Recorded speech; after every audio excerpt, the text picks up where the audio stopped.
आकाशवाणी नागपूर. हेमांगी कुलकर्णी आपल्याला ठळक बातम्या देत आहे. पंतप्रधान नरेंद्र मोदी आज सकाळी 11 वाजता आकाशवाणीवरच्या मन की बात या कार्यक्रमातून जनतेशी संवाद साधणार आहे. हा या कार्यक्रम मालिकेचा 72वा भाग असेल. आकाशवाणी आणि दूरदर्शनच्या सर्व वाहिन्या, आकाशवाणीचं संकेतस्थळ आणि मोबाईल ॲपवरून तसंच आकाशवाणी, डीडी न्यूज, पंतप्रधान कार्यालय आणि माहिती आणि प्रसारण मंत्रालयाच्या YouTube वाहिन्यांवरूनही या कार्यक्रमाचं प्रसारण केलं जाणार आहे. आकाशवाणीवर या कार्यक्रमाच्या हिंदी भाषेतल्या प्रसारणानंतर लगेचच प्रादेशिक भाषांमधला अनुवाद प्रसारित केला जाईल. प्रादेशिक भाषांमधल्या अनुवादाचं रात्री 8 वाजता पुनः प्रसारण होणार आहे. देशातल्या विनाचालक रेल्वेगाडीचं पंतप्रधान नरेंद्र मोदी यांच्या हस्ते उद्या सोमवारी उद्घाटन होणार आहे. सध्या दिल्ली मेट्रोच्या मार्गावर ही गाडी धावणार आहे. ही गाडी पूर्णपणे स्वयंचलित असल्यानं मानवी चुकीची शक्यता राहणार नाही, असं याबाबतच्या वृत्तात म्हटलं आहे.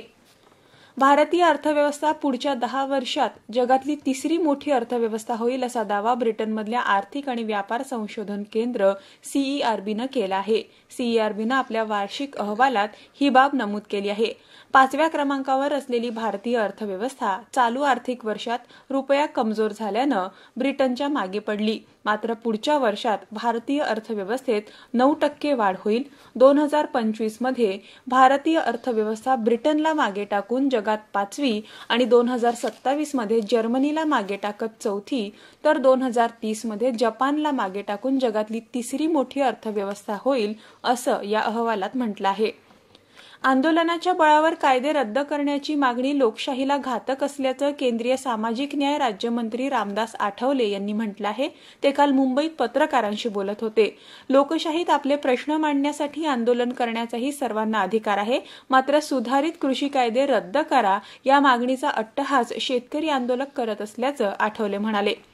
प्रसिद्ध नाटककार साहित्यिक महेश एलकुंचवार यांना यावर्षीचा दिलीप चित्रे स्मृती साहित्य जीवनगौरव सन्मान जाहीर झाल्याबद्दल ऊर्जा मंत्री नितीन राऊत यांनी काल नागपुरात त्यांचा सत्कार केला. आत्महत्याग्रस्त शेतकरी कुटुंबातल्या एकल महिलांवर आधारित 13 या नाट्यसंहितेसाठी लेखक श्याम पेठकर यांना रा.श. दातार नाट्य पुरस्कार जाहीर झाला असून सामाजिक कार्यकर्ता अरुणा सबाने यांना कार्यकर्ता प्रबोधन पुरस्कार जाहीर झाला आहे. या दोन्ही मान्यवरांचाही राऊत यांनी काल सत्कार केला. वारंवार हात धुणे, मास्क वापरणे आणि सुरक्षित अंतर पाळणे या त्रिसूत्रीचा अवलंब करा आणि सुरक्षित रहा. याबरोबरच हे ठळक बातमीपत्र संपलं. नमस्कार.